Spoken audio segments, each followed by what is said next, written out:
siapa yang setia dengan perkara kecil, maka dia akan dipercayakan oleh perkara besar. Pengalamannya ditempa gara-gara praktek di lapangan banyak. Jangan cepat menyerah.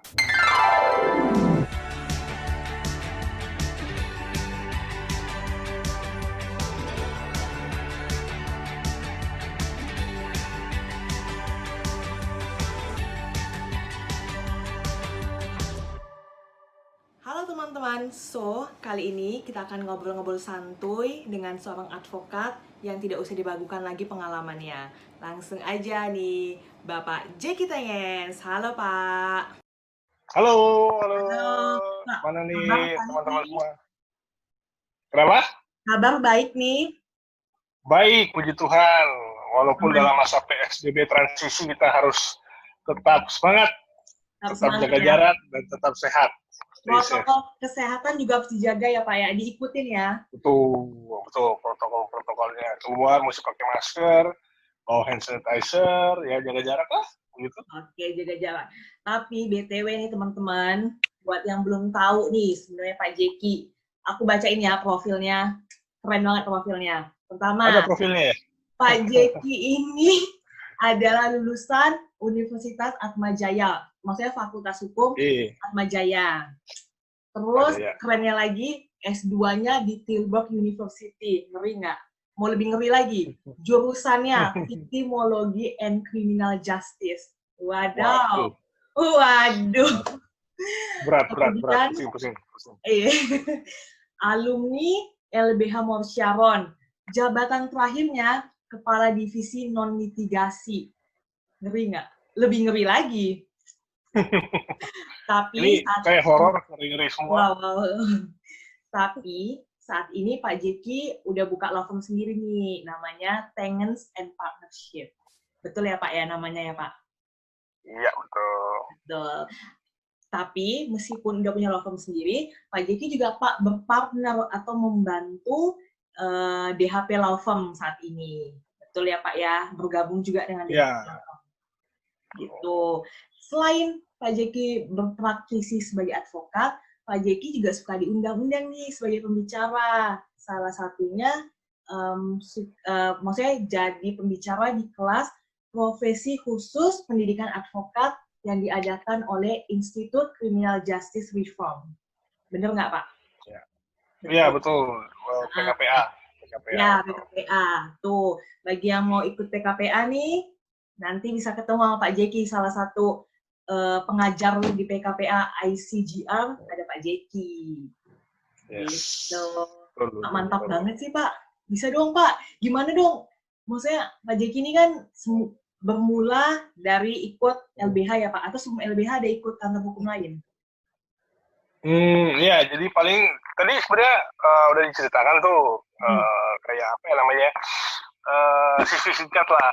Tuh, memang saya kuliah dulu Fakultas Hukum Atmajaya. Setelah lulus ya itu cari kerja dong.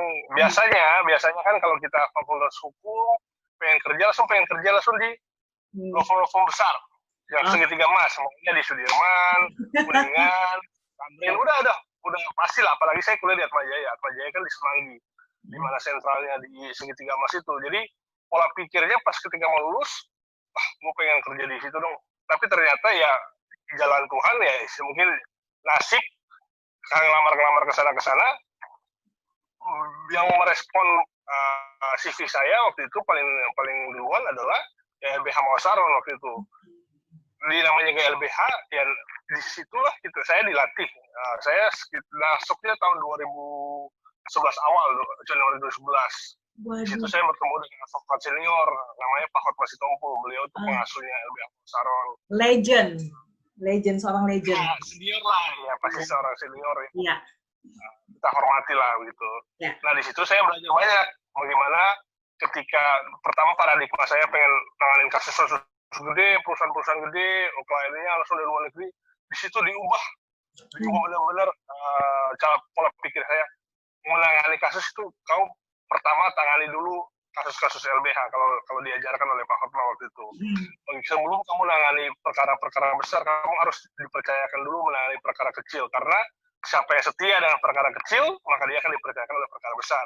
Setelah saya belajar Amin. Di situ saya belajar bagaimana sih menangani kasus perkara orang-orang kecil di LBH, benar-benar sampai mesti berantem dengan polisi, jaksa, hakim, karena benar-benar kliennya nggak bisa bayar kan, kliennya nggak bayar kita. Jadi kita benar-benar based by law aja, benar-benar oleh undang-undang aja, oleh aturan aja. Bagaimana kita bisa berantem, kadang-kadang mesti berjibaku untuk memperjuangkan hak-hak mereka gitu. Dan akhirnya setelah saya 7 tahun di situ, belajar banyak nih, saya belajar banyak mengenai, kebanyakan saya tangani di situ kasus pidana, walaupun banyak juga kasus perdata, tenaga kerja, dan posisi saya terakhir betul di litigasi. Akhirnya saya tertarik juga untuk, kalau gini saya mau mengembangkan diri yaitu saya mau ngambil lagi S2 kuliah gitu. Akhirnya terpikir mana yang bagus, setelah cari-cari lihat, paling cocok ternyata di Tilburg University karena menawarkan yang itu program tadi namanya Victimology and Criminal Justice. So, di situ saya belajar, akhirnya saya ambil kuliah Victimology and Criminal Justice, mengambil master programnya 1 tahun di Belanda. Puji Tuhan bisa lulus tepat waktu dan balik lagi ke Indonesia, dan sekarang menetap di Indonesia, mengabdi bagi Indonesia gitu. Jadi memang pengalamannya di tempat gara-gara praktek di lapangan banyak, betul. Kita bersentuhan langsung dengan rakyat dan masyarakat, dengan orang yang punya persoalan hukum, bagaimana mereka menentukan hidup mereka nih di tangan kita, dan kita harus bisa dengan hati-hati, bisa biar mereka nggak terjebak, biar mereka nggak diperdaya ataupun mereka nggak dikerjain. Jadi pengalaman itu yang membuat kita jadi terlatih lah, ditambah dengan harus belajar juga untuk membuka wawasan, sering baca, sering lihat artikel, baca jurisprudensi, dan lama-lama semua akan istilahnya berpengaruh kok pada jenjang karir kamu. Kayak gitu sih kira-kira. Erika. Wow. Aku ketemu Erika juga di kantor DHP waktu itu kan. Erika juga seorang, Erika ini lawyer juga nih. Erika ini lawyer juga. Aduh, masih proses. Semangatnya juga gede untuk mau cari tahu tentang hukum gitu. Ya, itu juga Pak Jeki ini juga paling, maksudnya salah satu senior yang juga sabar banget untuk ditanya-tanya. Dulu sering banget ya Pak ya, kadang lagi masuk ke ruangan nih, saya lagi serius banget ngetik. Terus tapi udah penasaran banget nih. Dia nggak pernah yang kayak, nanti dulu ya, dia langsung, iya ada apa? Langsung, dan itu testimoni bukan cuma dari aku ya, anak-anak magang lain juga bilangnya kayak gitu loh. Pak, yang buat Pak Jeki selalu mau bagi ilmu, maksudnya di chat selalu mau langsung bales kalau ditanya apapun. Ke ruangan Pak Jeki juga selalu welcome. Maksudnya kan gini, ya tiap orang beda-beda bener. Cuma kan ada momen, contohnya kayak aku lagi jangan diganggu dulu ya, tapi Pak Jeki tuh nggak pernah gitu, yang bikin kayak selalu welcome untuk membagi ilmunya gitu loh Pak. Apa sih Pak sebetulnya? Waduh. Mungkin gara-gara gak ada kerjaan aja, lagi santai aja. Enggak sih, intinya gini.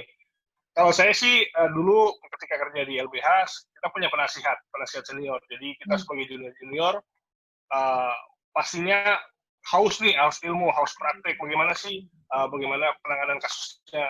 Biasanya kita bertanya pada penasihat kita. Penasihat kita itu ada seorang mantan hakim tinggi, kemudian mantan jaksa juga di Kejaksaan Agung. Nah, beliau bilang bahwa hal yang dibagi tapi tidak pernah berkurang ialah ilmu, malah bertambah. Kalau ilmu dibagi pasti bertambah, orang lain tambah pintar, kita juga bertambah juga. Kita udah juga tambah ilmu. Kalau yang lain dibagi pasti berkurang. Nah, ilmu itu kalau dibagi tidak berkurang tapi bertambah. Jadi saya teringat pesan itu juga. Lagi pula emang senang sih kalau sharing-sharing, orang yang mau tanya mengenai persoalan, mengenai case, saya senang terbuka untuk sharing dengan mereka, based dari yang saya tahu.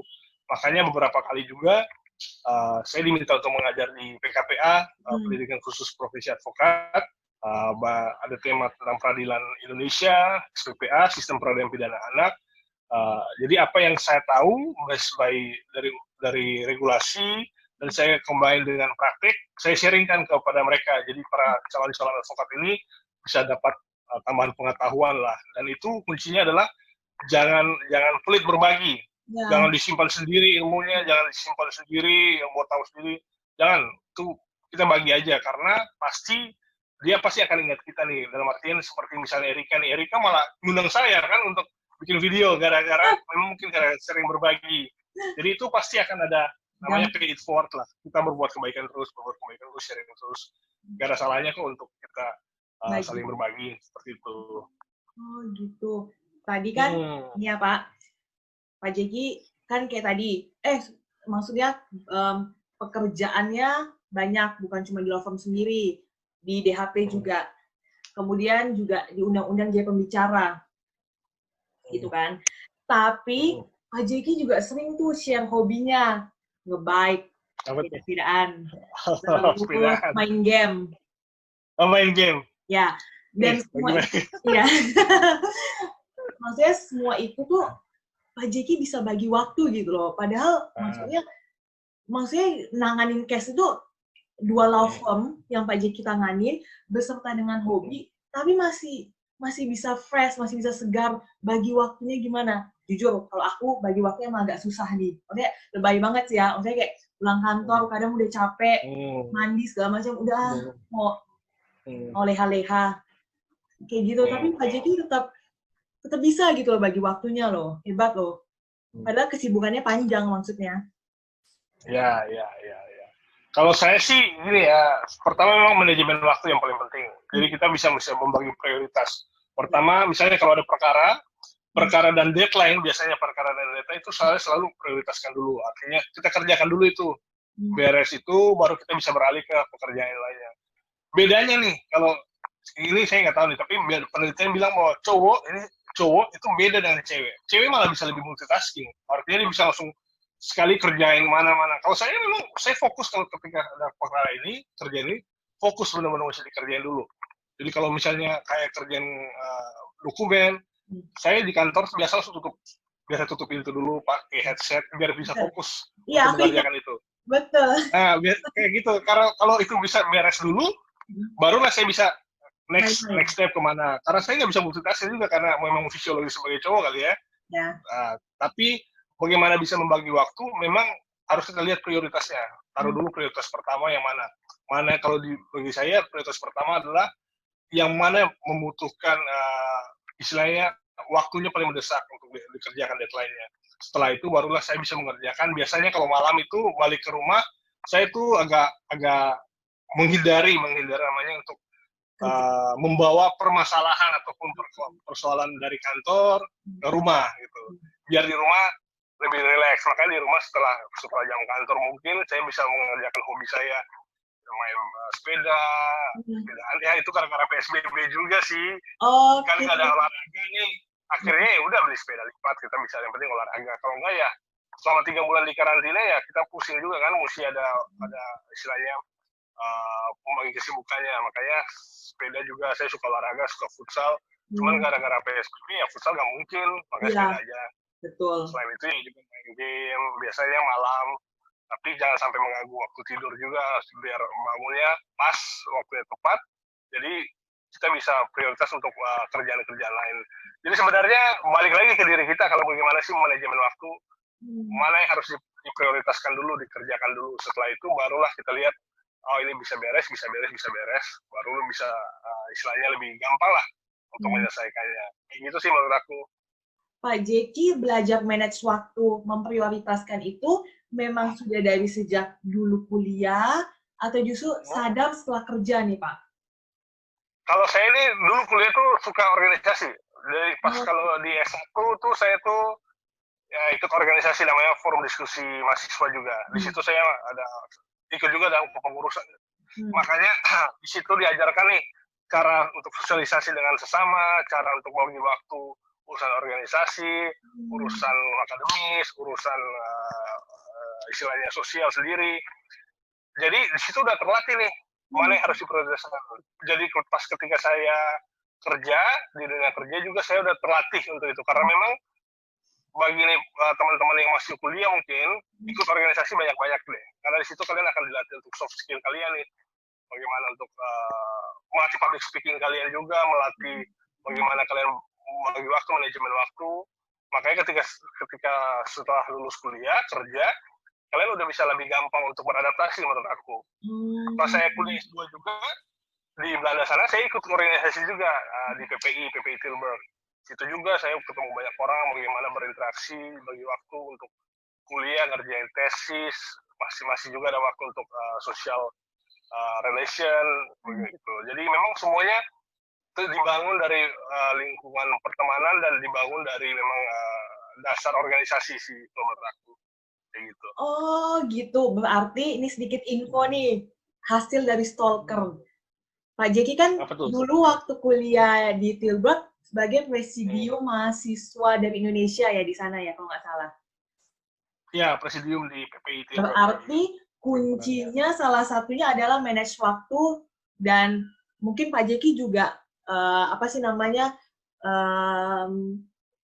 maksudnya pergaulan yang sudah terbiasa organisasi, Pak Jeki bawa ke Tilburg, itulah yang membuat Pak Jeki mudah beradaptasi, bahkan dipercaya untuk jadi presidium mahasiswa Indonesia di sana, benar nggak? Bisa jadi. Tapi memang kuncinya adalah karena orang lain yang menilai ya. Tapi kalau aku lihat sendiri, memang kuncinya adalah memang bisa beradaptasi dengan lingkungan. Di mana kamu bumi dipijak, di situ lagi dijunjung. Jadi setiap tempat memiliki dinamika sendiri. Jadi ketika kita kerja di kantor ini, kita harus lihat rules-nya di situ, bagaimana sosialnya relation dengan pihak-pihak di situ di mana. Karena biasanya tiap kantor, tiap lingkungan, tiap tempat punya rules yang berbeda. Kuncinya pintar-pintar adaptasi aja sih menurut aku. Gitu. Pak, tapi ya kan Pak Jeki kan tadi bilang memang udah terbiasa memanage waktu, memprioritaskan. Itu juga buat pekerjaan tidak tercecer.